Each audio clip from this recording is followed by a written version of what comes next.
상록수 2 그리운 명절에 이어 반가운 손님 작품 속으로 들어가 보겠습니다. 반가운 손님. 낙성식에 와달라는 영신의 청첩을 받은 동혁은 저희 일과 조금도 다름이 없이 기뻤다. 아무렴 가구 말고 오지 말래도 갈 텐데 하고 혼잣말을 하면서 벽에 붙은 달력을 쳐다보았다. 내일은 떠나야겠는걸 하고 노자를 변통할 궁리를 하였다. 추수라고는 하였지만 잡곡을 섞어 먹는데도 내년 보리 때까지 될 양식조차 없었다. 간신히 계량이나 하던 것을 그야말로 문전의 옥답을 반나마 팔아서 강도사 집의 빚을 청산하였기 때문에 풍년이 들었어도 광 속에는 별하고 겨우 대여섯 선밖에는 들어가지 못하였다. 갓종 세금과 비료대와 깃돈과 온갖 추렴이며 동화가 각처 주막에 술값을 진 것과 1년 동안에 든 가용을 따지고 보면 그 벼 몇 섬까지 마저 팔아도 회개가 닿지를 않는다. 노인을 모신 사람이 생선철이 되어도 비린내조차 맡아보지를 못하고 제법 광목 한 필 사들인 적이 없건만 씀씀이는 놈 섬직이나 할 때보다 더 줄지를 않는다. 그것은 동혁이가 집안일에만 매달리지 않는 까닭도 다소간은 있겠지만 소위 자작농이 그러하니 남의 소작을 해먹는 사람들은 참으로 말이 못된다. 회원 중에도 건배는 실롱군도 되지 못하지만 남의 눈 한마지기도 못 얻어 하는 사람이라 가을이 원수 같았다. 난 타작마당에서 빗자루만 들고 일어서는 꼴을 당하지 않으니까 배포만은 유하거든 하고 배를 문질러 보았지만 그 뱃속에서는 쭈르륵 소리가 나는 것이다. 실상은 3, 4년씩 묵은 빚만 대추나무에 영 걸리듯 해서 어떻게 해야 할런지 도무지 엄두가 나지를 않는 모양이다. 그는 입버릇처럼 노루마다 밤샌 건 제사 지낸 셈만 치고 돈 내버린 건 도둑 맞은 셈만 치면 고만이지 하고 제 손으로 패가한 것을 변명하며 낙천가의 본색을 발휘하지만 실상은 어린 것들의 작은 창자조차 골리는 때가 많다. 생활의 안정을 얻지 못하는 그는 동네 일을 한다고 덜렁거리고 다니기는 해도 노상 횃대에 오른 오리 모양으로 어느 때 어느 바람에 불려서 어디로 떠 달아날지 모를 것 같은 기색이 올 가을부터 현저히 보일 때 유일한 친구인 동혁의 마음은 어두웠다. 제 코가 석자 가옷이나 빠져서 물질로 도와줄 수는 없는데 그렇다고 끼니를 굶고도 먹는 체하고 농우의 일을 보는 것이 여간 마음 나쁜 것이 아니다. 회의 일만 해도 그렇다. 회원들이 그렇게 집안의 괴로움을 무릅쓰고 일을 하건만 실상 생기는 것이라고는 드러내어 말할 것이 못된다. 공동답의 수확은 작년보다 대여섯 섬이나 늘었다. 계량식으로 지은 보람이 있어 재미가 나고 구식만 지키는 사람들에게 경종도 되지만 한마지기에 석섬마수나 타작을 하였대도 반은 답주인 강도사 집으로 들어가니 그것을 나누면 한 사람 앞에 한 가마니도 차례가 가지 못한다. 그것이나마 회관의 비용을 쓰려고 팔아서 저금을 하는 것이니 실속을 따지고 보면 헛수고를 한 셈이다. 회원들은 이거 너무 섭섭해서 안 됐는걸 하고 겨우 고무신 한 컬레와 삽 한 자루씩을 사서 나누었을 뿐이다. 그러나 한 길이나 되는 볕단을 조리개로 큼직하게 묶어서 개상에다가 둘러맺히자 흰 누런 몽군 벼가 와르륵 쏟아질 때 회원들은 재미가 쏟아졌다. 도급기의 으르렁거리는 소리가 바심꾼들의 어거 띠 윗윗 하고 태질을 하는 그 기운찬 소리를 들을 때 황금가루로 매를 쌓아 놓은 듯한 벼 무더기 속에 발을 푹 파묻고 벼를 끌어 담으며 두 마리요, 두 말, 서마리요, 서말 하고 처랑스러운 듯한 소리를 들을 때만은 아이고 이걸 다 남을 주다니 하고 분한 생각이 들어 한탄을 맞지 않으면서도 한편으로는 대견하기도 해서 잣다란 걱정을 잊을 수 있었다. 노자를 변통한 궁리를 하던 동혁은 적어도 10원 한 장은 가져야 할 텐데 하고 입맛을 다셨다.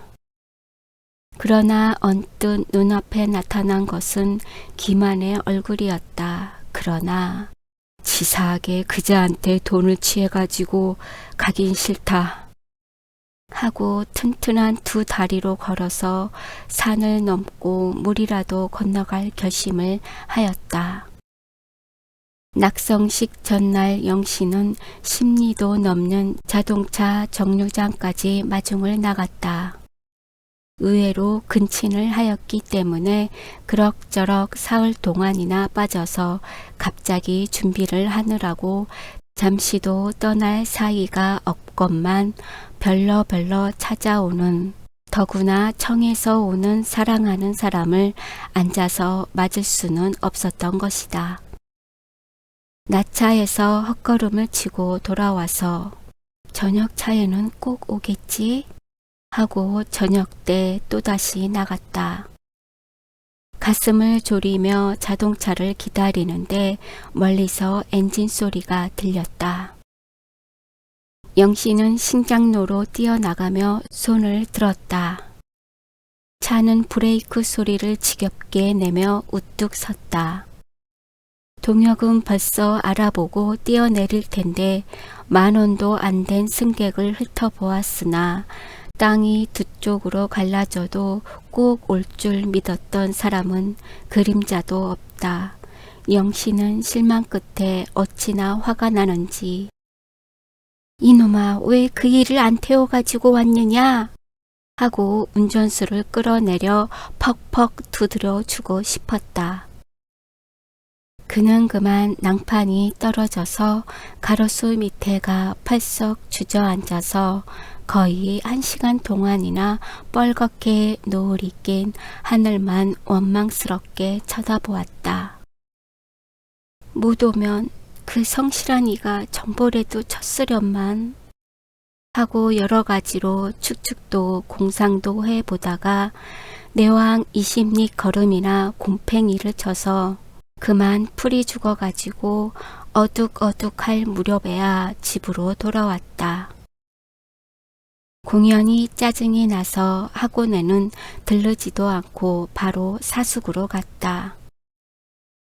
낙성식 준비라야 지도책을 펴놓고 망국기를 헝겊 조각에다 물감칠을 해서 달컵과 상냥할 때도 쓸쓸히 지낸 목수며 저와 함께 죽도록 애를 쓴 청년들을 점심이나 대접하려는 그 준비를 하는 것뿐이다.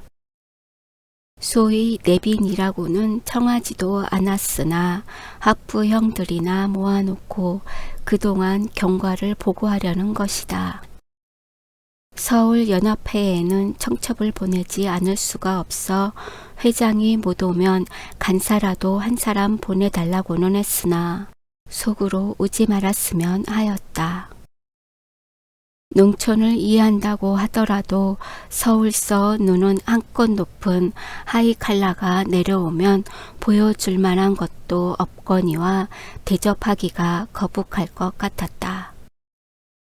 그런데 내빈의 총대표라고 할 만한 동혁이가 오지를 않으니 건배 내외와 농우 회원들에게도 형식적으로 청하기는 하였지만 낙성식이고 무엇이고 다 집어치우고 싶도록 부하가 났다.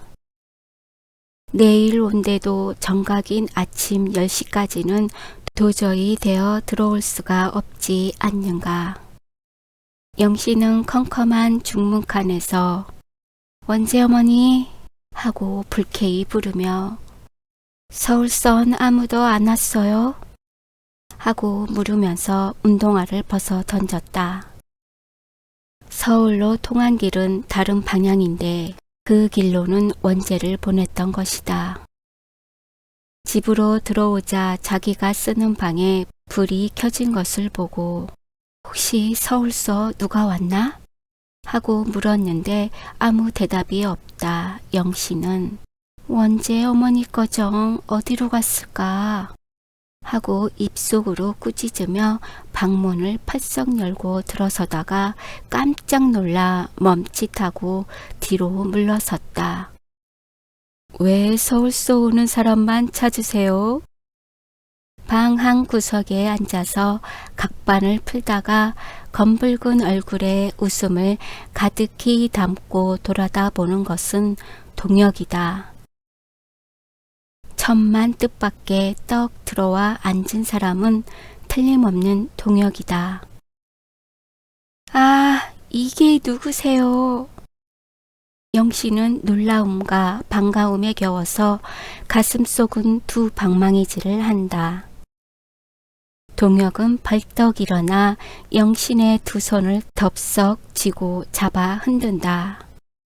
아니, 어디로 어떻게 오셨어요? 어떻게 오다니요? 이 두 바퀴 자동차를 타고 왔지요. 하고 동혁은 제 다리를 탁 쳐 보인다.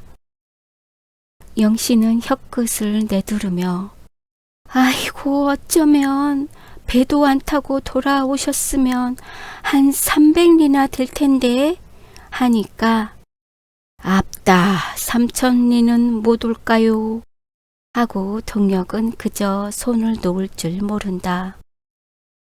그래 언제 떠나셨어요?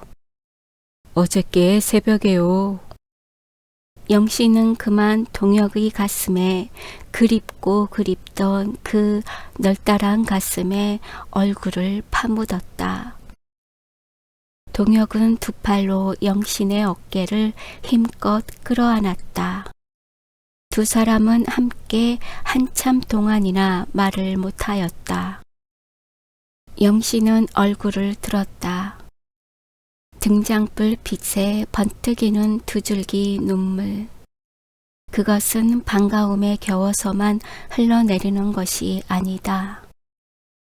거칠고 어두운 벌판을 홀로 헤매 다니다가 어버이의 따뜻한 품속으로 기어든 듯한 느낌과 살이 찢기고 뼈가 깎이도록 고생한 것을 무언 중에 호소하는 그러한 눈물이었다. 동혁은 눈을 꽉 감았다가 뜨며 신색이 매우 못하셨군요. 하고는 손등으로 눈물을 비비고 난 영신의 얼굴을 무한히 가엾은 듯이 들여다 본다.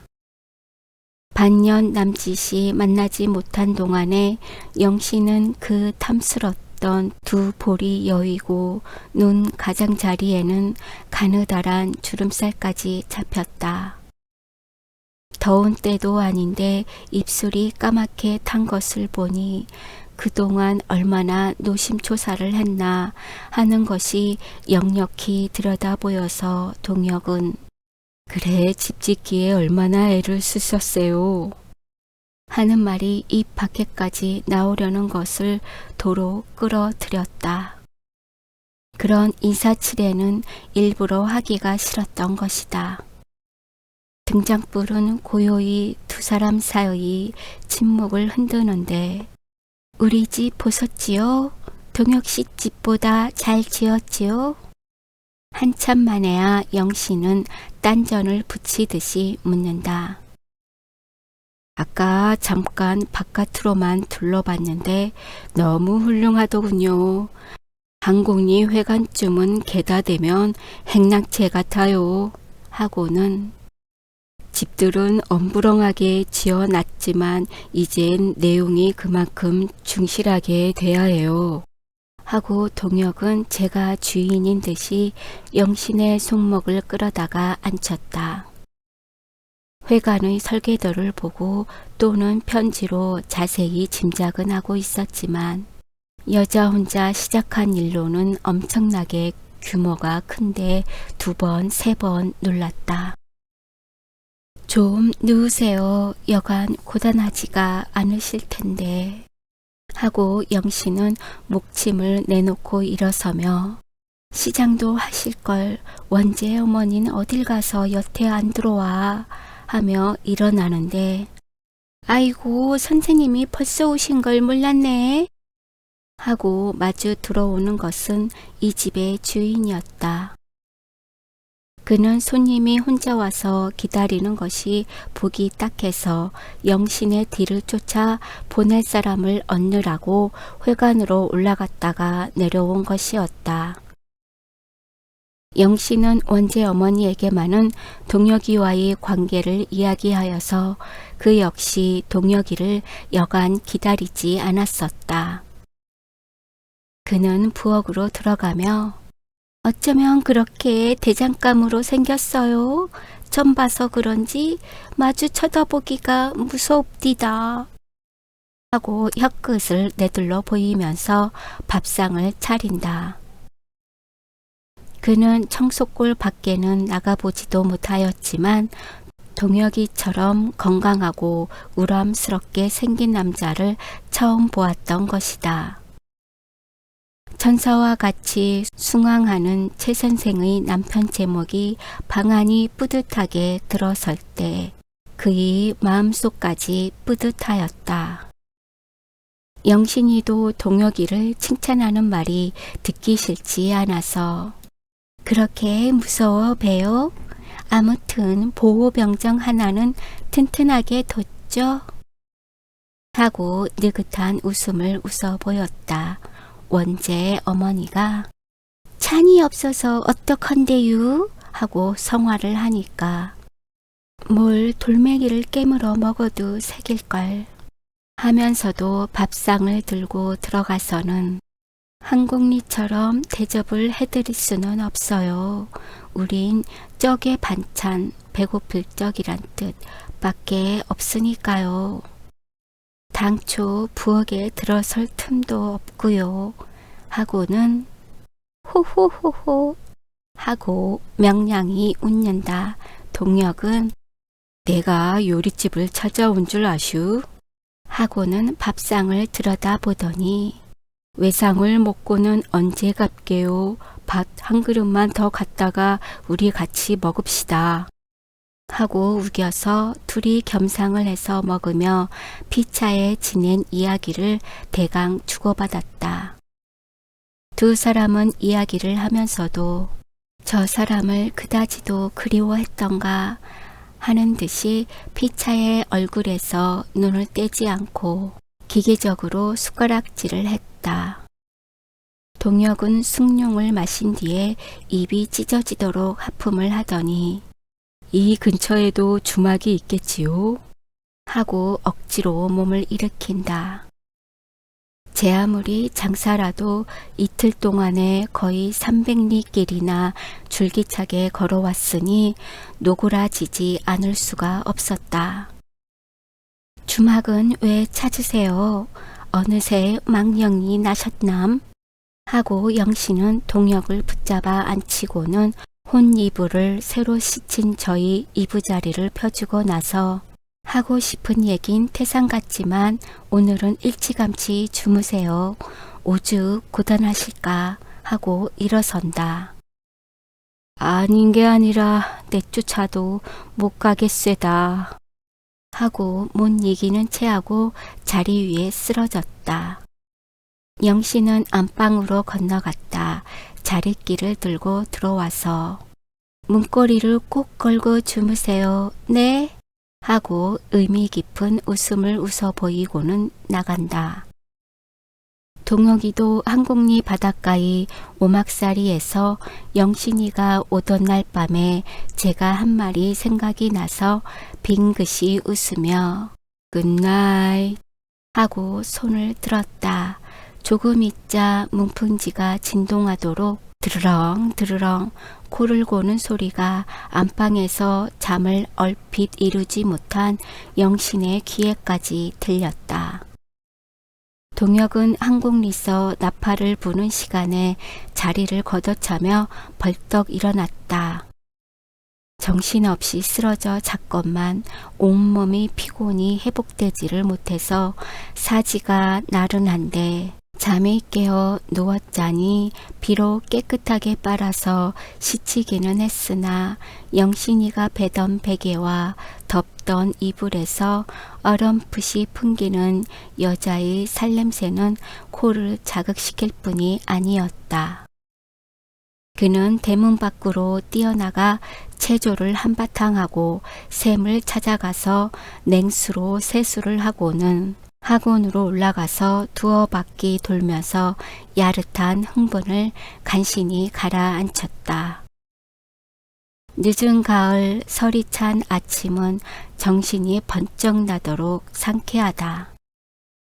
아하, 여기가 청석골이었구나. 하고 동혁은 산중 벽촌의 하나도 신기할 것이 없는 자연을 둘러보았다. 띄엄띄엄 선 초가집 앞의 고욤나무는 단풍이 지고 미루나무는 벌써 낙엽이 져 가지만 앙상한 것이 매우 소조해 보인다. 다만 흰 벽이 찌든 예배당만이 한곡리에 없는 기물이었다. 조반을 같이 먹으면서도 두 사람은 보통 연애를 하는 남녀와 같이 깨가 쏟아지는 듯한 이야기는 없었다. 영신이도 수다스럽게 제갈대기를 좋아하는 성미가 아니나 하고 싶은 말은 가슴속에 첩첩이 쌓였건만 입은 나분나분하게 놀려지지를 않았다. 이따가 내빈 총대로 한마디 해주세요. 기부금 적은 사람들이 감동이 돼서 척척 내놓게요. 하고 특청을 하였고 어디 연설 말씀을 할 줄 알아야지요. 한 것이 중요한 대화였다. 시간이 되려면 멀었건만 아이들은 거의 다 모여들었다.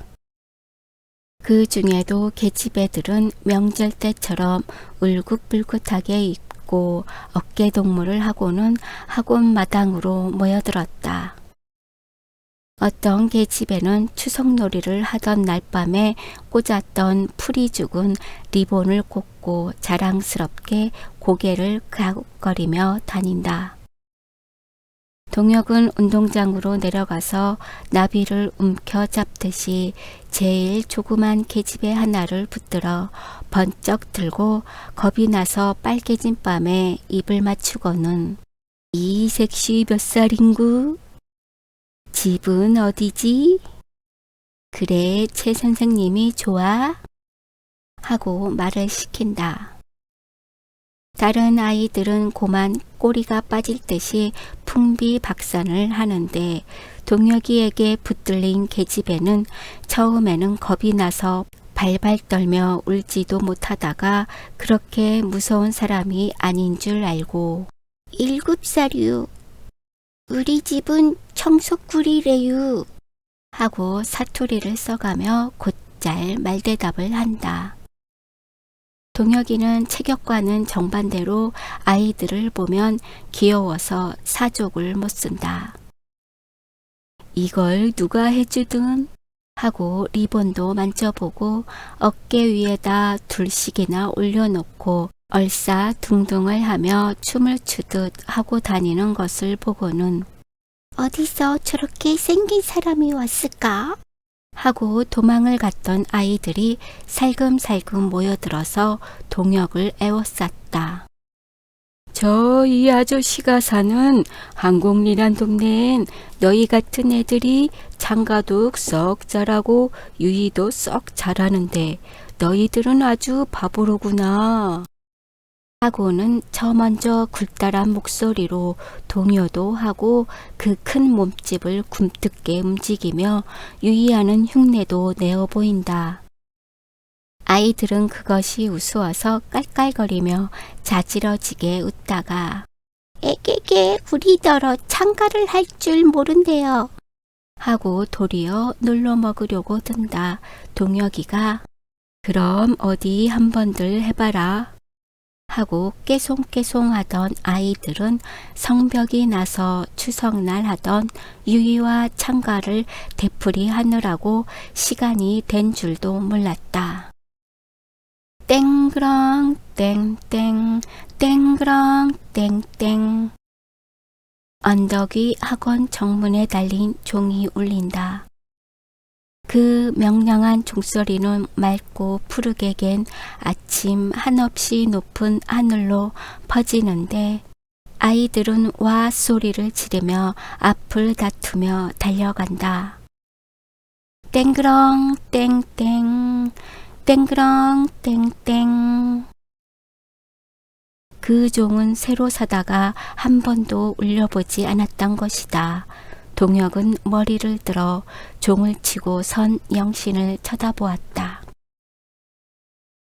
이 돈은 꼭 저금을 해두었다가 새로 지으려는 학원 마당 앞에 종을 사서 달겠습니다. 아침 저녁 내 손으로 울리는 그 종소리는 나의 가슴뿐 아니라 이곳 주민들의 홍군이 든 잠을 깨워주고 정속골이 산천 초목까지 울리겠지요. 라고 씌었던 편지 사연이 생각났다. 오늘 아침의 그 종소리는 누구보다도 동혁의 가슴 한복판을 울렸다. 학부형들과 집을 짓는데 수고를 한 사람들이며 부인 근로재원들은 물론 교실에 칸을 터놓은 새 학원이 비집고 들어설 틈이 없도록 꽉 찼다. 동혁은 맨 뒷줄에 가서 앉았다가 구경꾼들이 꾸역꾸역 모여들어서 떠들어대는 것을 보고 손님처럼 서서 구경만 할 게 아니다 하고 여보슈 어른들은 뒤로 나섭시다. 나서요. 쉬 떠들지들 맙시다.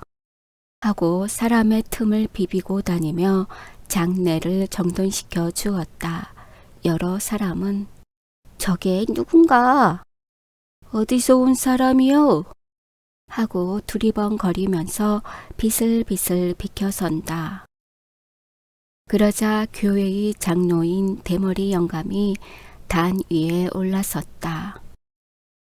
장로는 서양 사람의 서투른 조선말을 그나마 어색하게 입내내는 듯한 예수교식의 독특한 어조로 교회사를 하고 일부러 떨리는 목소리로 기도를 인도한다.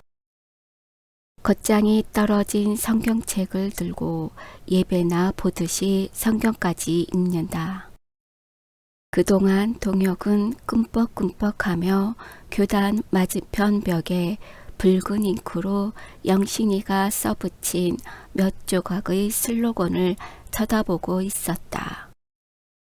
갱생의 광명은 농촌으로부터 아는 것이 힘, 배워야 산다. 우리의 가장 큰 적은 무지다. 일하기 싫은 사람은 먹지도 말라. 우리를 살릴 사람은 결국 우리뿐이다. 이러한 강령 비슷한 것이 조금도 신기한 것은 아니건만 그 장로와 비교해 볼 때 동혁은 이것도 조선의 현실을 그려놓은 그림의 한 폭인가? 하고 속으로 씁쓸히 웃었다. 그러나 이러한 모임에 양복쟁이들이 와서 앞줄에가 버티고 쭉 늘어앉지 않는 것만은 유쾌하다면 유쾌하였다. 귀에 익은 순풍금 소리가 들리며 삼천리 반도 금수강산을 부르는 찬미 소리가 일어났다. 그제야 장내는 활기가 돌기 시작하는데 아이들과 어른들이 함께 목청을 높여 일하러 가세, 일하러 가 하고 소리를 지를 때는 그런 찬송가는 꽤 좋군 하고 동혁이도 따라 부르고 싶은 충동을 느꼈다. 찬송가가 끝난 뒤 장로는 일어서서 매우 경건한 어조로 그러나 여전히 서양 선교사의 입내를 내듯이 먼저 여러분께서 이처럼 많이 와주신 것 감사합니다. 오늘날 우리가 유아 같은 큰 집 짓고 낙성식을 성대히 열어서 하나님께 영광을 돌리게 된 것은 다만 우리 정석동의 무지한 백성을 불쌍히 여기사 당신의 귀한 따님 한 분을 보내주신 은택인 줄로 압니다. 하고 연단 아래서 머리를 숙이고 선 영신을 가리키며 지금 최영신 선생이 그동안에 고생 많이 하신 말씀 하시겠습니다. 하고 뒤로 물러가 앉는다. 아이들이 딱딱딱 치기 시작한 박수 소리가 소나기처럼 장내를 지나갔다. 동혁이도 그 넓적한 손바닥이 아프도록 쳤다. 영신은 빨갛게 상기가 되어서 연단 위로 올라갔다. 먼 빛으로 보니 영신의 얼굴이 파리하고 몸이 수척한 것이 더 분명해서 동혁은 바로 보기가 어려울 지경이었다. 그러나 여러분께서 이 새 집이 꽉 차도록 와주셔서 여간 기쁘고 고맙지가 않습니다. 하고 말을 꺼내는 목소리만은 여전히 짜랑짜랑하다. 영신은 말끝을 얼핏 대지를 못하고 아이들과 학부형을 둘러보더니 여러분은 이 집을 짓는 것을 처음부터 여러분의 눈으로 보셨으니까 얼마나 어렵고 힘이 들었다는 말씀은 하고 싶지가 않습니다. 또는 이만한 학원 하나를 짓느라고 고생한 것도 내가 마땅히 해야 할 일을 한 것뿐이니까 생색이나 내는 것 같아서 얘기하기도 싫습니다. 그렇지만 이것이 결국은 여러분의 자녀를 기를 집이니까 어떠한 예산을 세워가지고 얼마나 들여서 지었는지 그것은 아셔야 할 것입니다. 하고 들고 올라온 책보를 끄르더니 계산서를 꺼내 들고 공사비가 든 것을 조목조목 따져서 들려주고 나서 들어보십시오 여러분, 우리가 덤벼들어서 품삯 한 푼도 덜 드리려고 죽기 작정하고 일을 했건만 700여 원이나 들었습니다. 그런데 처음에 얼마를 가지고 착수를 한 줄 아십니까? 단돈 100여 원으로 시작을 했습니다. 그 돈이 남아 누구의 돈인 줄 아십니까? 이 치마를 두른 여자들이 죽지 못해 살아가는 처지에서 3, 4년을 두고 풍풍히 모은 돈을 아낌없이 내놓은 갭니다. 여러분, 그 나머지 600원이나 되는 빚은 조 어린애들이 졌습니다. 각처에서 꾸어대고 외상 일을 시킨 최영신이가 물론 책임을 집니다마는 사실은 조 어린애들이 배우기 위해서 길거리로 헤매 다닐 수가 없어서 저희들로서는 태산 같은 빚을 진 것입니다. 여러분은 당신네의 귀여운 자녀들이 이 집에서도 쫓겨나가는 걸 보시렵니까? 간신히 뜨기 시작한 조영채가 도는 눈들을 다시 뿌옇게 멀려 놓으시렵니까? 하고 주먹을 쥐고 목청껏 부르짖자 그는 몹시 흥분되었다. 발을 탁 구르며 무슨 말을 하려고 여러분 하고 목소리를 높이다가 벼랑간 무엇에 꽉 찔린 것처럼 바른편 옆구리를 움켜쥔다.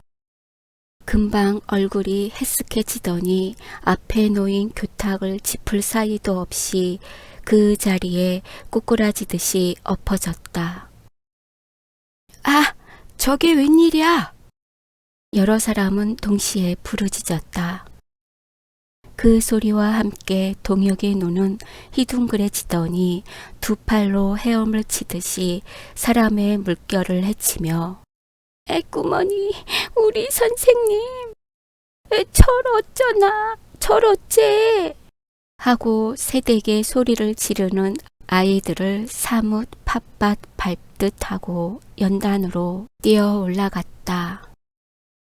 같은 연단 위에 있던 장로는 손도 대지 못하고 쩔쩔매는 것을 동혁은 비키세요 하고 밀치며 대들어서 침착히 영신을 안아 일으켰다.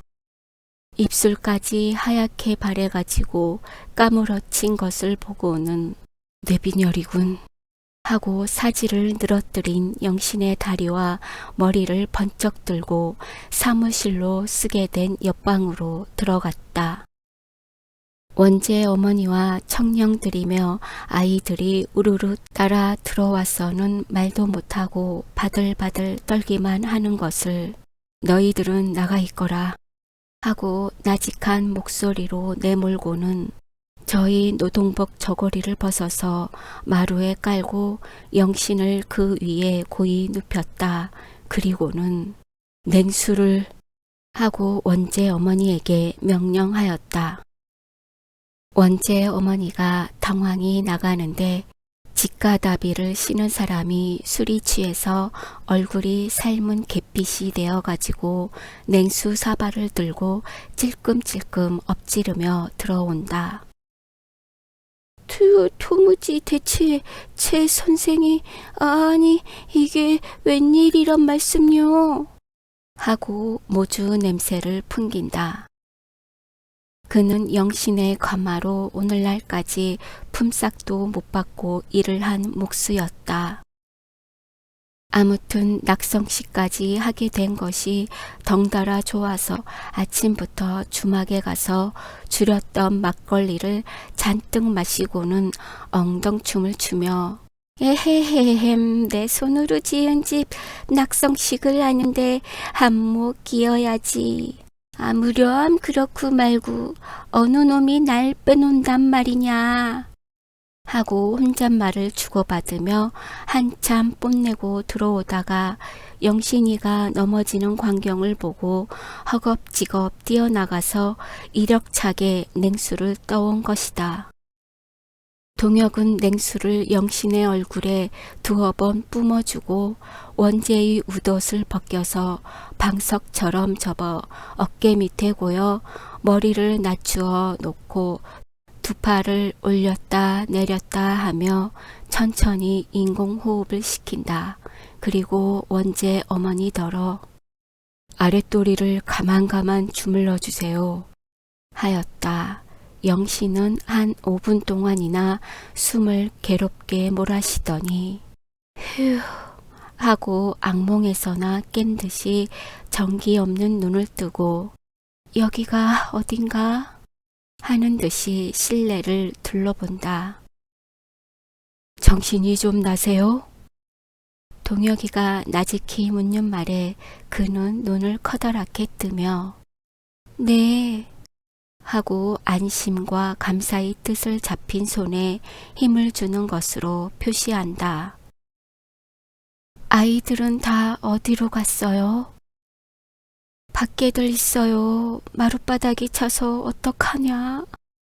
원재 어머니도 겨우 숨을 돌린 듯 동혁의 얼굴을 쳐다본다. 좀 더 진정해야 해요. 하고 동혁은 강당으로 나가서 돌아앉아 중얼중얼 기도를 올리고 있는 장로의 어깨를 잡아 흔들며 절대로 안정을 시켜야 하겠는데 고만 다들 헤어지라고 해 주시지요. 하고 일렀다. 아이들은 문 밖에서 홀짝홀짝 울면서 가지를 않는다. 금분이는 우리 선생님, 아이고 우리 선생님 하고 선생이 죽기나 한 듯이 사뭇 통곡을 하다가 동혁의 소매에 매달려 들어오더니 영신의 앞으로 달려들며 흐느껴 운다. 영신은 금분아 너 왜 우니? 응? 왜 울어? 선생님은 아무렇지도 않단다. 하고 달래주고는 나가봐야 할 텐데 하고 억지로 몸을 일으키다. 아이고 배야 하며 아까 쓰러질 때처럼 오른편 아랫배를 움켜쥐며 지독한 고통을 참느라고 입술을 깨문다. 이제까지 태연한 기색을 보이던 동혁의 얼굴에도 당황한 빛이 떠돈다. 너무나 과로한 끝에 흥분이 되어서 일어난 단순한 내빈혈이 아닌 것만은 분명하다. 아무튼 집으로 내려갑시다. 하고 동혁은 영신을 들쳐업고 뒷문으로 빠져서 원재 어머니의 집으로 내려갔다. 영신이가 거처하는 방은 사내아이 계집아이들로 두 겹, 세 겹 에워싸였다. 부인 친목계의 개원들은 얼굴이 흑빛이 되어가지고 방으로 꾸역꾸역 들어오는 것을 동혁은 안 됐지만 나가들 주세요. 조용히 누워 있어야 합니다. 하고 원재 어머니만 남겨놓고 다 내보낸 뒤에 문고리를 안으로 걸어버렸다. 땀이 이마에 숭숭 내배었건만 그는 씻으려고도 안 하고 영신의 앞으로 가까이 앉는다. 영신은 고통이 조금 진전된 듯하나 기암이나 한 것처럼 누워있다. 동혁은 한참 동안 눈을 꽉 감고 있다가 똑바로 누우세요. 하고 영신을 반드시 눕혔다. 그는 의사처럼 이마를 짚어 신혈이 있고 없는 것을 보고 맥박을 세어본 뒤에 여기에요? 아픈 데가 여기에요? 하면서 영신의 배를 명치로부터 배꼽까지 여기저기 꾹꾹 눌러본다. 영신은 말대답을 할 기운도 없는지 아프지 않는 데는 조금씩 고개를 흔들어 보일 뿐. 그럼 여기지요? 동혁의 손가락이 영신이가 두 번이나 움켜쥐던 오른편 아래를 누르자 영신은 아야 하고 비명을 지르며 상체를 팔쩍 쏟치다가 불에나 데인 것처럼 온몸을 오그라뜨린다. 동혁은 천천히 고개를 끄덕였다. 서투른 의사의 진찰이건만 저도 학창시절에 풋볼에 열중하다가 된통으로 알아본 경험이 있는 맹장염인 것이 틀림없었다. 맹장염 같은걸요? 네? 맹장염? 하고 영신은 간신히 동혁의 말을 흉내내듯 한다. 그러다가 금시 아랫배가 뻗치고 땡기고 하다가는 사뭇 송곳으로 쑤시는 것 같아서 자반 뒤집기를 한다. 그는 고통을 참느라고 이를 악물고 있다가 아이고 그럼 어떡해요? 하는 듯이 동혁의 얼굴을 쳐다본다. 안심하세요. 아는 병이니까요. 나도 한번 혼난 적이 있는데 하고 위로를 시키면서도 동혁의 마음속은 먹장구름이 뒤덮는 듯이 캄캄해졌다. 급성이 돼서 까딱하면 큰일 나겠는데 이 시골 구석에서 일을 어떡한담 하고 뒤통수를 북북 긁는데 그 머릿속에 번개같이 떠오르는 것은 급성 맹장염은 24시간 이내에 수술을 해야 한다. 때가 늦으면 생명을 빼앗긴다. 는 생각이었다.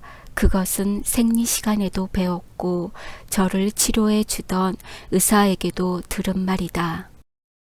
그러나 서울 큰 병원은 생의도 할 수 없고 도청 소재지에 있는 자해의원 같은 데로 간데도 꼼짝도 못하는 사람을 어떻게 추슬려 가지고 갈는지 난감하였다.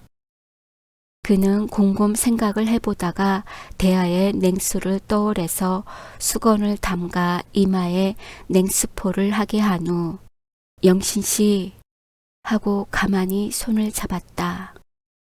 네? 영신은 눈을 감은 채 가만히 입을 연다. 급성이면 1시간이라도 빨리 수술을 해야 하는데요. 나 하자는 대로 하시지요. 어떡해요? 지금이라도 떠나서 자해의원에 입원을 하도록 하십시다. 영신은 한참 만에 머리를 흔든다. 왜요? 난 싫어요. 이번에는 머리를 더 내두른다. 수술하는 건 겁날 게 없어요. 오래되지 않았으면 퍽 간단하게 된다는데요.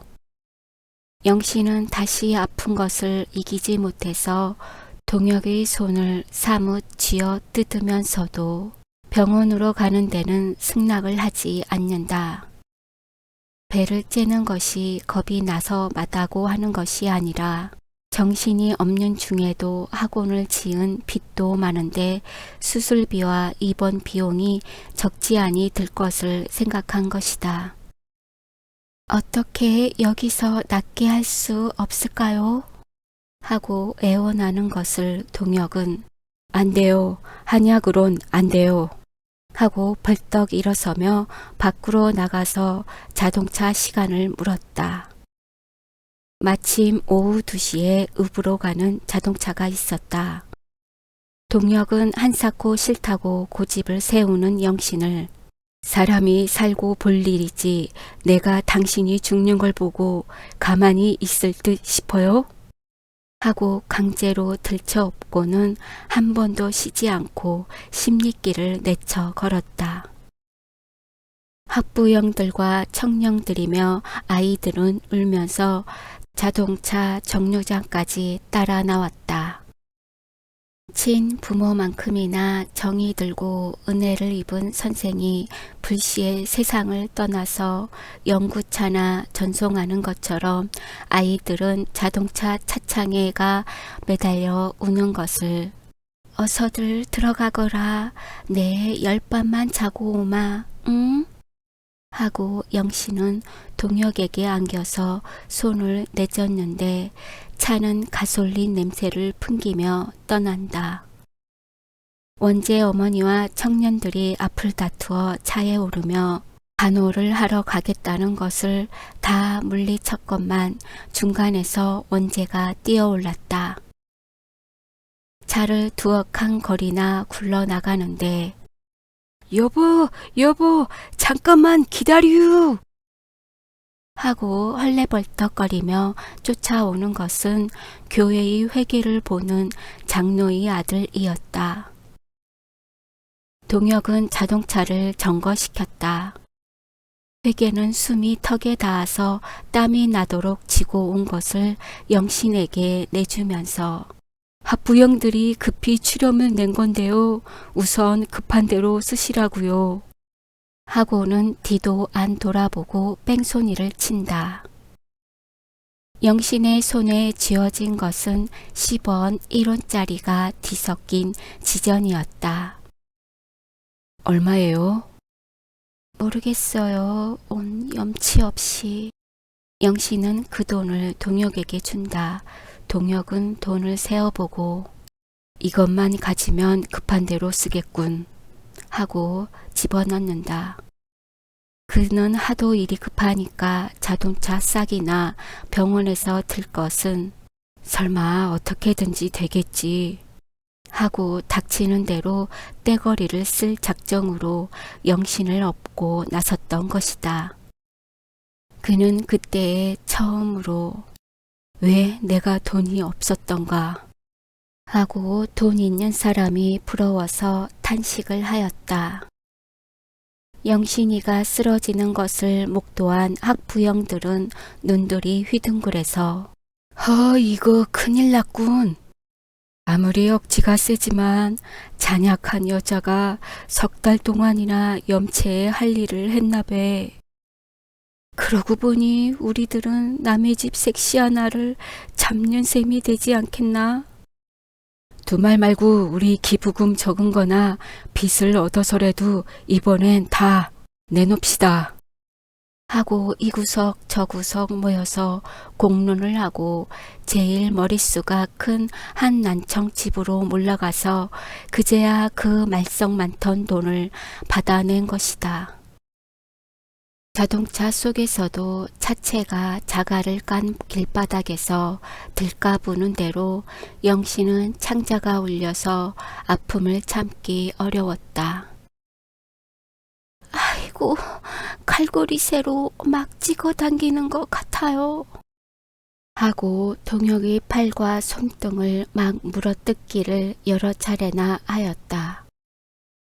동혁은 아프단 말도 못하고 몇 시간만 눈 딱 감고 참읍시다 하면서 가엾고 애처로운 생각에 내가 대신 알았으면 하다가 마침 내가 왔기에 만정이지 혼자 이런 일을 당했다면 어쩔 뻔했누 하고 사랑하는 사람이 의료기관 하나도 없는 곳에서 고집을 세우다가 비참한 최후를 마쳤을 것을 상상하니 몸서리가 쳐졌다. 우리가 이 생에 연분이 단단히 닿나 보다. 오늘 이런 일이 있을 걸 미리 알고 누가 불러댄 것 같으니 하고 미신 비슷한 운면롱자가 되어 보기도 하였다. 자동차를 2번이나 갈아타고 또 기차를 기다려 타고 날이 어둑어둑할 때에야 읍에 도착하였다. 정류장에서 환자는 인력거를 태우고 3마장이나 되는 언덕길을 원재와 둘이서 뒤를 밀어주며 병원을 찾아 올라갔다. 자예의원은 시간이 지났기 때문에 문이 굳게 닫혀서 다시 개인 병원으로 찾아갔다. 두 사람이 점심 저녁을 굶어서 몹시 시장할 것을 생각하고 영신은 어디서든지 요기를 좀 하세요. 네? 하고 몇 번이나 돌아다 보며 간청을 하는 것을 걱정 마슈. 하루쯤 굶어서 죽을라고요. 하면서도 동혁은 고기 굽는 냄새가 나는 음식점 앞에서는 외면을 하고 숨을 들이쉬지 않고 걸었다. 속옷에 땀이 흠씬 배도록 인력거를 몰아왔건만 병원 문은 걸렸다. 초인종을 한참이나 누르니까 그제야 간호부가 나와서 분을 하얗게 바는 얼굴을 내밀더니 선생님 안 계세요. 연회에 가셨어요. 하고 슬리퍼를 짤짤 끌고 들어가 버린다. 여보, 시각을 다투는 환자가 있는데 연회가 다 뭐요? 동혁의 호령을 듣고서야 간호부는 요릿집으로 전화를 걸었다. 의사는 한 30분 뒤에야 인력거로 달려왔다. 진찰실의 전등은 환하게 켜졌다. 나이 40 남짓한 의사는 술 냄새를 제하느라고 가오루를 깨물며 끈끈이로 붙여놓은 것처럼 어여쁜 수염을 베비작거리고 앉아서 동혁에게 대강 경과를 듣고 고개를 끄덕이더니 짐작하겠소이다 하고 영신을 눕히고 자세히 진찰을 해본다. 하마터면 큰일 날 뻔했군요. 노용 말씀대로 급성 맹장염인데 밤에는 설비 관계로 할 수 없으니 내일 아침에 수술을 합시다. 우선 진통제나 한 대 놔드릴게 절대로 안위를 시키시오. 하고 영신의 팔을 걷어 주사를 놓고는 요행으로 맹장염인 줄 알아서 일찌감치 서둘렀으니까 수술만 하면 고만이지만 이분은 몸 전체의 각 기관이 여간 쇠약하지가 않는걸요. 첫째, 영양이 대단히 부족한 것 같은데 너무 무리하게 노동을 한 게 맹장염까지 일으킨 원인이 됐나 보여다. 하고 일어서서 손을 씻는다. 동혁은 비로소 안심을 하고 아무튼 선생님께서 생명 하나를 맡아 주십시오. 하니까 네, 염려 마시오. 하고 간호부더러 인력거를 부르라고 명령한다. 다시 연회로 가려는 눈치다. 동혁과 원재는 주사 기운에 말도 못하는 영신의 어깨를 부축해서 병실로 데려다가 눕혔다. 자궁을 수술하였다는 환자가 옆방에서 신음하는 소리에 동혁은 잠을 잘 수 없었다. 원재와 둘이서 영신의 침대 밑에 담요 한 자락을 깔고 누웠는데 300리나 걸은 노독도 채 풀리기 전에 종일 굶고 꺼들러 와서 눈을 좀 붙였다가 일찍 일어나야 할 텐데 하고 억지로 잠을 청하였다. 그러나 마음이 바짝 쓰이는 데다가 창자가 달라붙도록 속이 비어서 잠은 올 듯 하면서도 안 와 주었다. 원재도 춥고 시장한 듯 사타구니에다가 두 손을 찌르고 새우처럼 구부리고 누워서 잠을 못 자는 것이 여간 가엾지가 않다. 영신이가 잠꼬대 하듯 무어라고 혼잣말을 하는 소리에 동혁은 벌떡 일어났다. 왜 그러세요? 나 여기 있어요. 하고 희미한 전등불 빛에 환자의 얼굴을 들여다보았다. 영신은 주사 기운이 아직도 가시지 않는 듯 눈을 반쯤 뜨고 뭘 좀 잡수세요, 원재도 하면서 어서 다녀오라고 손짓을 한다. 난 괜찮아요. 우리 걱정은 하지 마세요. 하면서도 동혁은 원재 때문에 더 고집을 세울 수가 없어서 여보 일어나오 일어나 하고 원재의 어깨를 흔들었다. 길거리 목록집에서 술국에 밥 한 덩이씩을 꺼먹고 들어오는 걸 보고 영신은 가냘픈 웃음을 띠며 근처에 음식집이 있어요? 하고 반겨준다. 원재가 선생님 시장하셔서 어떡하나요? 하고 혼자 먹고 들어온 것을 미안쩍게 여기니까 시장한 게 뭐요? 일부러 굶기도 하는데 하고 동혁은 침대에 반쯤 걸터 앉아서 영신의 손을 잡았다. 흐트러진 머리를 쓰다듬어 올리며 안심하고 잠을 청하시지요. 나도 눈을 붙여볼 테니. 가을밤이라 꽤 지루한데요. 하고 위로해준다. 영신은 눈을 감았다 떴다 하며 창밖의 귀뚜라미 소리를 꿈속처럼 듣고 있다가 처량스럽게 동혁을 쳐다보며 동혁씨, 난 지금 죽어도 행복해요. 하고 사랑하는 사람의 손을 끌어당긴다. 천만에 죽다니요. 우리 둘이 이렇게 떠나지 않고 오래오래 살면 더 행복하지 않겠어요? 동혁은 사랑하는 사람의 여인 뺨과 이마에 입을 맞추었다. 영신은 눈을 내리감고 뜨거운 키스를 받았다.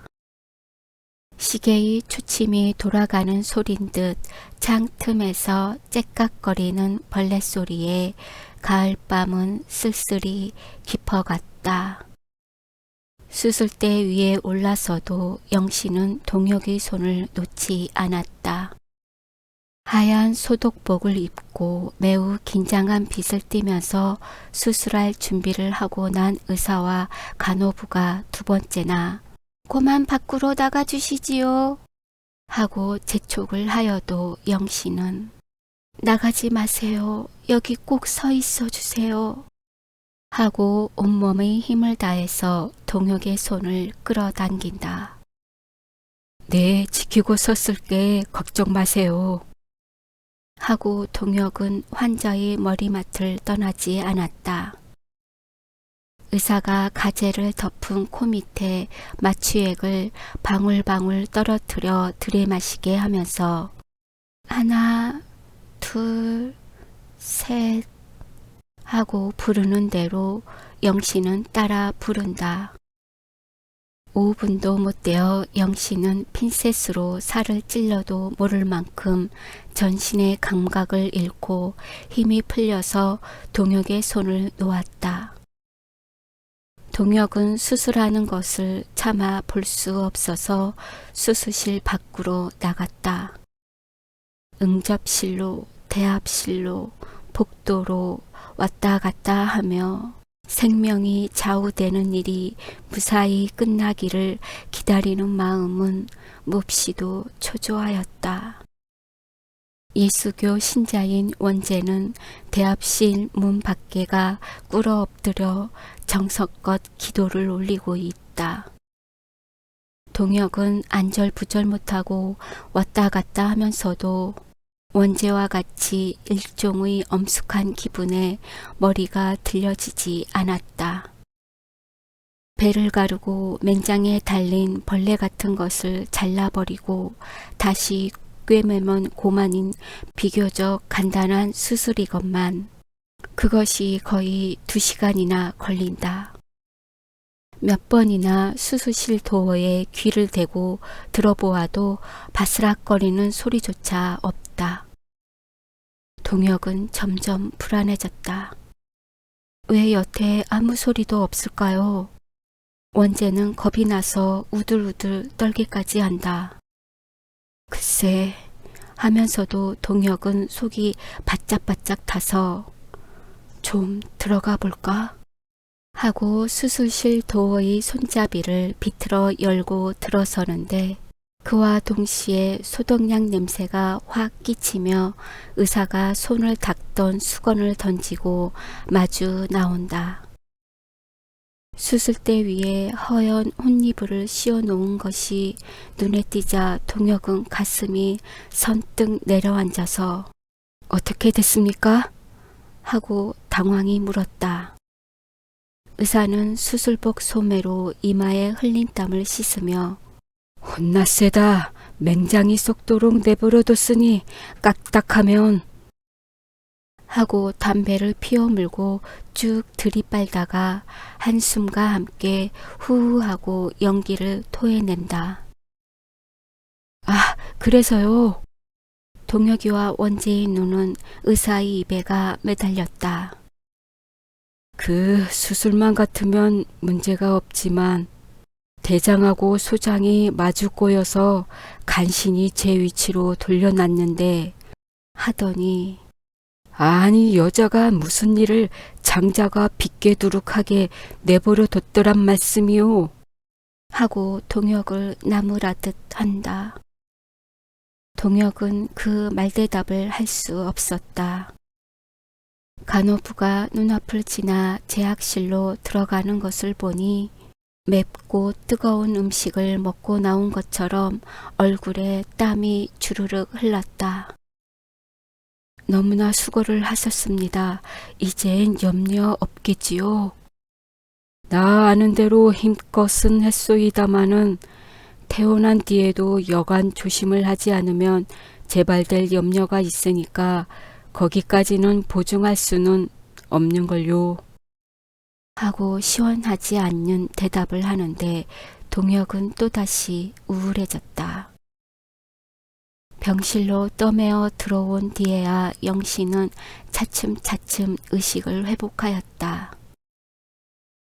아, 어머니, 어머니 하고 헛소리 하듯 어머니를 찾다가 도, 동혁씨 하고 머리맡을 더듬는다. 동혁은 나 여기 있어요. 이젠 아주 안심하세요. 하고 가만히 그의 두 손을 잡았다. 물을 좀, 어서 물을 좀. 영씨는 조갈이 나서 식도가 타는 듯이 목을 쥐어 뜯으며 물을 찾는다. 원재가 밖으로 나가는 것을 안 돼, 지금 물을 마셨다간 큰일 나네 하고 붙들었다. 그래도 환자는 한 모금만, 네, 한 방울만 하고 어린애처럼 안타깝게 조른다. 물이 있고도 목 주는 동혁의 마음은 환자만큼이나 안타까웠다. 다행히 수술한 경과는 좋았다. 식욕도 나날이 늘어서 인제는 죽을 먹고도 잘 사귀고 붙들어 주면 일어나 앉아서 이야기를 해도 피곤을 느끼지 않을 만큼이나 원기가 회복되었다. 그동안 청소골서 원재 어머니가 와서 아들과 교대를 하고 교인과 친목계의 회원들이 그 먼 길에 반은 타고 반은 걸어서 문병을 왔다. 아이고 여기꺼정 어떻게들 오셨어요? 영씨는 고마움에 겨워 그들의 손을 잡고 말도 못하기를 몇 번이나 하였다. 그 중에도 원재 어머니가 인전 아무 염려들 마시고 어서 퇴원이나 하세요. 일전에 학부형들이 모두 새 집에 모여서 기부금 적은 걸 죄다 내기로 했어요. 집 짓느라고 빚진 건 한 푼도 안 남기고 갚게 됐으니까 학원 때문엔 조금도 걱정을 마세요. 하고 보고를 들을 때 영씨는 어찌나 기쁜지 금시 날개가 돋쳐서 훨훨 날아다닐 듯 싶었다. 전장에서 부상을 당한 병정이 승전고 울리는 소리를 듣는 것만큼이나 감격하였다. 그러나 영씨는 수술한 뒤로 마음이 어려져서 애상적인 감정에 지배를 받는 것은 물론 한 가지 까다로운 습관이 생겼다. 그것은 동혁이가 곁에 있지 않으면 긴 밤에 잠을 이루지 못하는 것이다. 신앙심도 있거니와 여자로는 보기 드물게 중심이 튼튼하던 사람이건만 난산을 하고 난 산모와 같이 곁에 사람이 없으면 허수해서 못 견뎌 한다. 어느 때는 도깨비나 보는 것처럼 손을 내두르며 헛소리를 더럭더럭 할 때가 있다. 그러면 문병을 온 부인들이 성경을 읽고 찬송가를 불러서 들려주고 하건만 귀에 들어가지 않는 듯 동혁씨 어디 갔어? 동혁씨 하고 사랑하는 사람만 찾는다. 그러면 동혁은 길거리로 산보를 나갔다가도 붙들려 들어와서 그에게 손을 잡혔다. 그래야만 환자는 비로소 마음을 놓고 잠이 든다. 저렇게 잠깐도 떨어지질 못하면서 입대까지 어떻게 따로따로 지냈다우? 하는 것은 문병은 부인들 내의 뒷공론이었다. 동혁은 그런 말을 귓결에 듣고 싱글벙글 웃으면서도 이거 한국일 때문에 큰일 났군. 강기천이가 그동안 또 무슨 흉계를 꾸밀지 모르는데 온 편지 답장들이나 해주어야지 하고 몹시 궁금해하였다. 동화와 건배에게 거의 격일해서 편지를 했지만 무슨 연고가 있는지 답장이 오지를 않아서 몸이 달았다. 그러나 동혁이 역시 어떤 때는 어린애처럼 응석을 더럭더럭 부리며 어머니 생각에 눈물이 마를 데가 없는 영신을 차마 떼치고 떠나갈 수가 없었다. 아무리 호인처럼 무뚝뚝한 사람이기로 죽을 고비를 천행으로 넘겨서 아직도 제 몸을 마음대로 추스리지 못하는 사람을 보고 난 볼 일이 급해서 가야겠소 하고 휘어잡는 소매를 뿌리치며 일어설 용기가 나지를 않았다.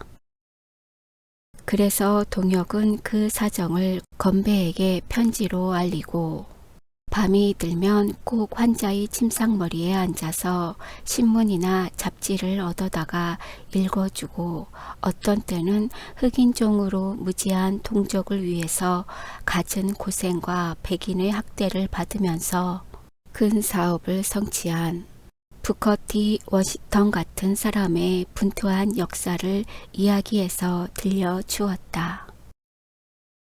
그러면서 한편으로는 농촌운동에 관한 의견도 교환하여 시간을 될 수 있는 대로 헛되이 보내지 않으려 하였다.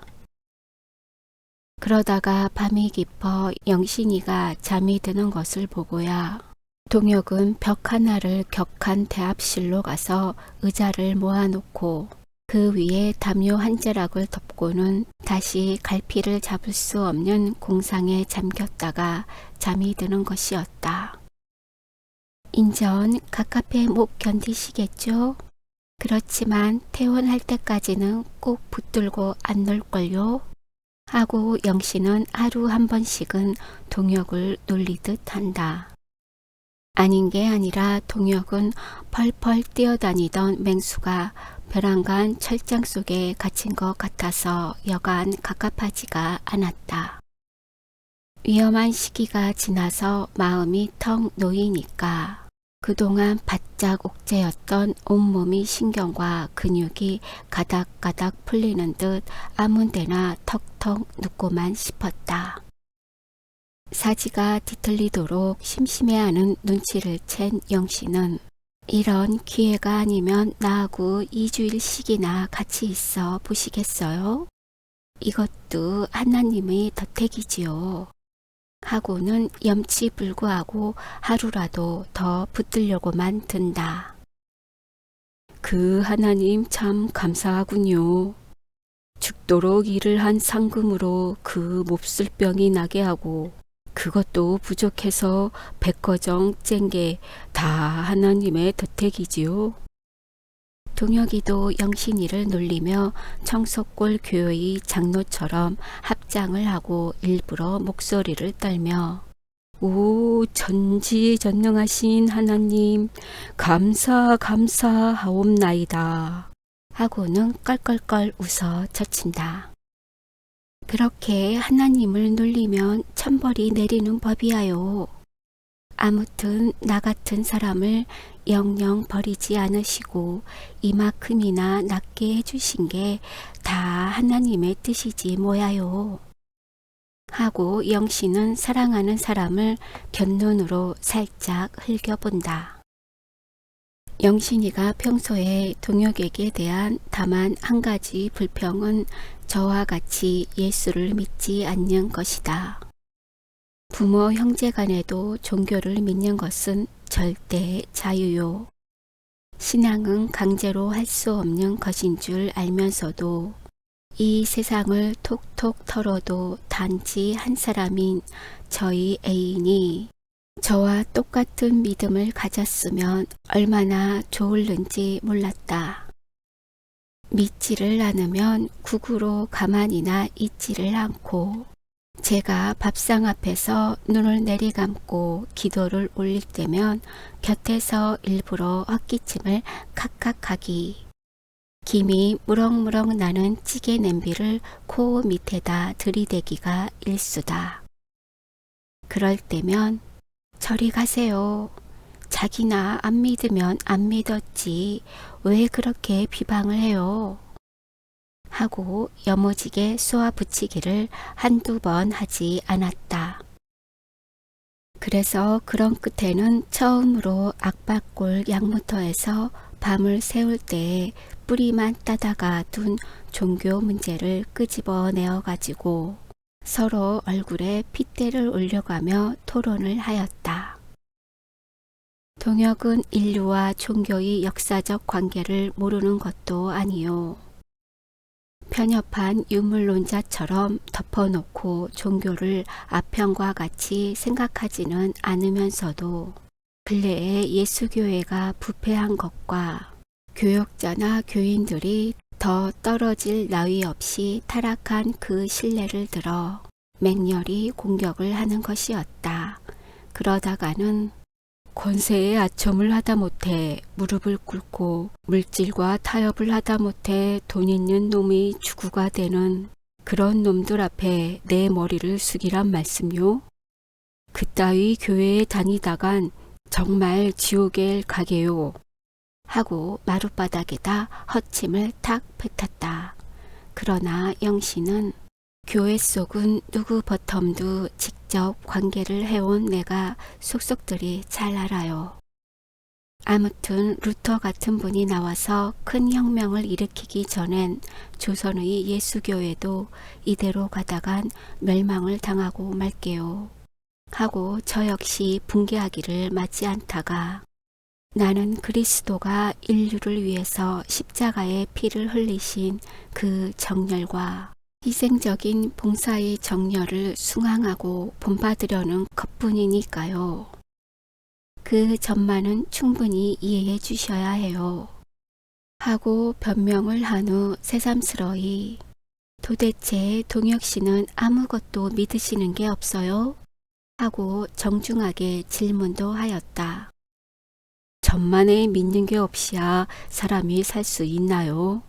하고 동혁은 두 눈을 끔뻑끔뻑하고 잠시 침묵하더니 똑똑히 들어두세요.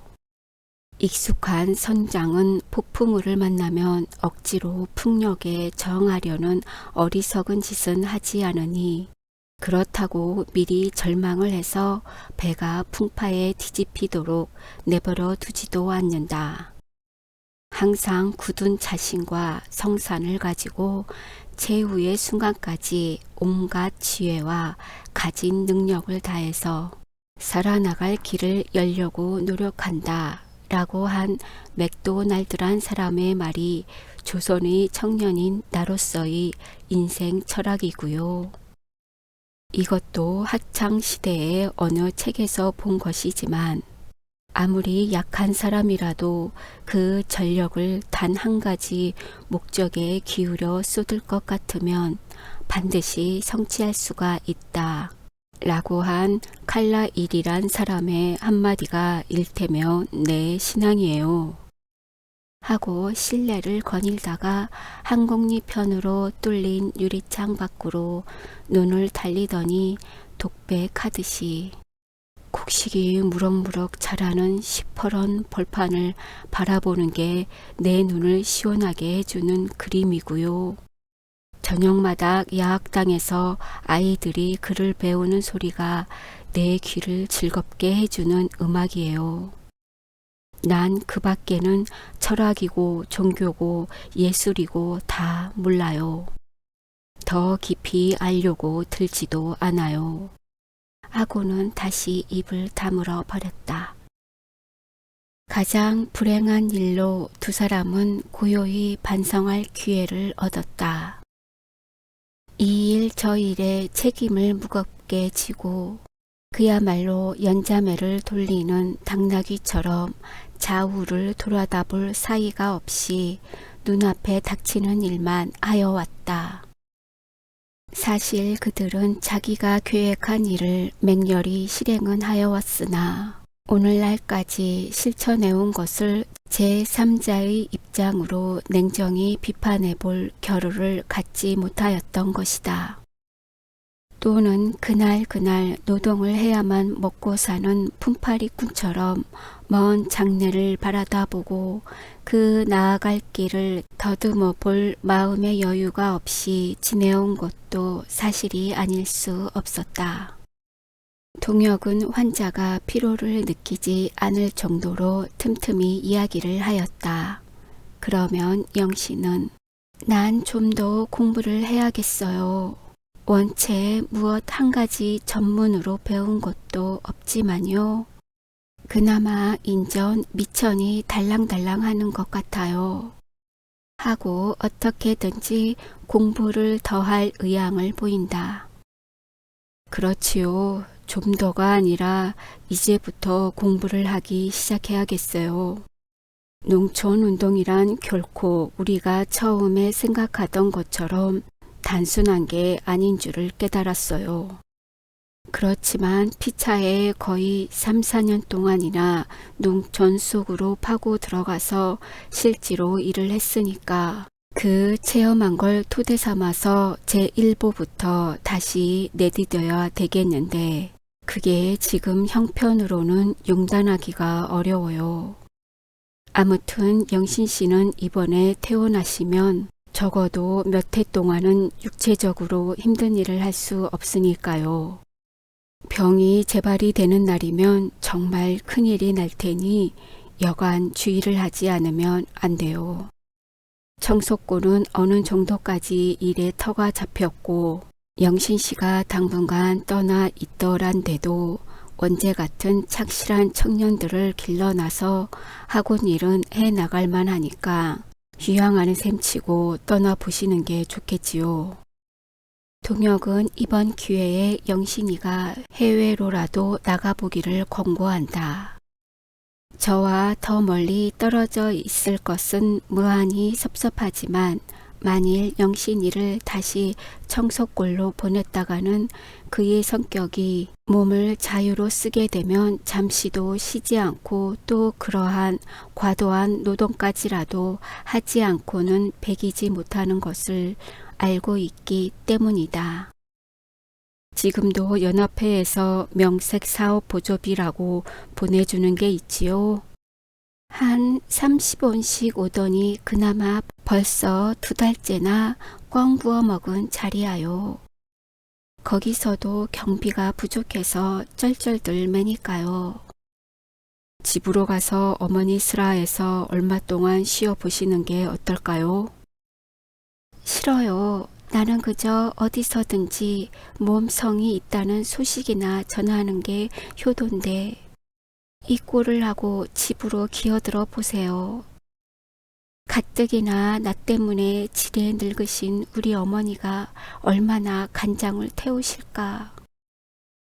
그도 그렇겠지만 동혁이도 좋은 방책이 나서지를 않았다. 제기 우리 집 형편이 웬만만 하면 해보기는 하나 그것도 공상이기는 매일반이다. 동혁 씨는 앞으로 어떡하실 테아요? 영신은 침대에서 밤쯤 몸을 일으키며 묻는다. 내야 한국리 송장이 될 사람이니까요.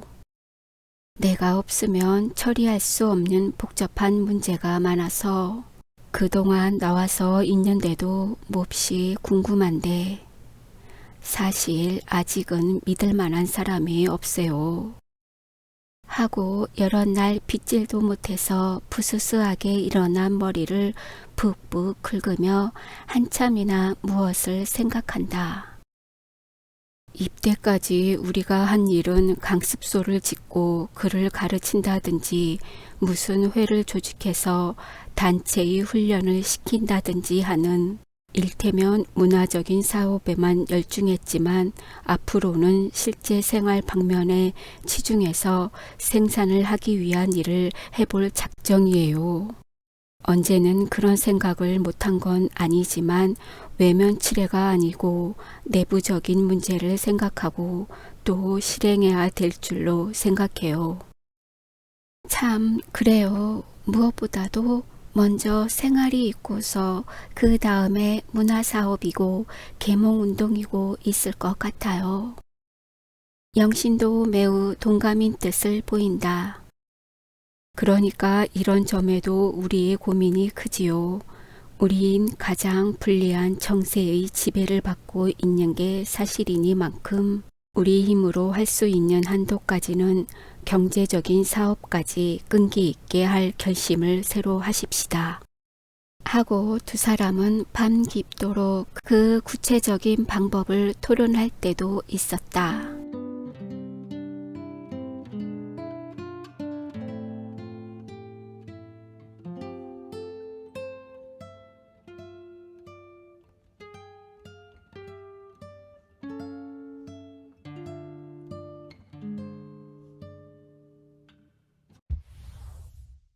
구독, 좋아요 부탁드려요.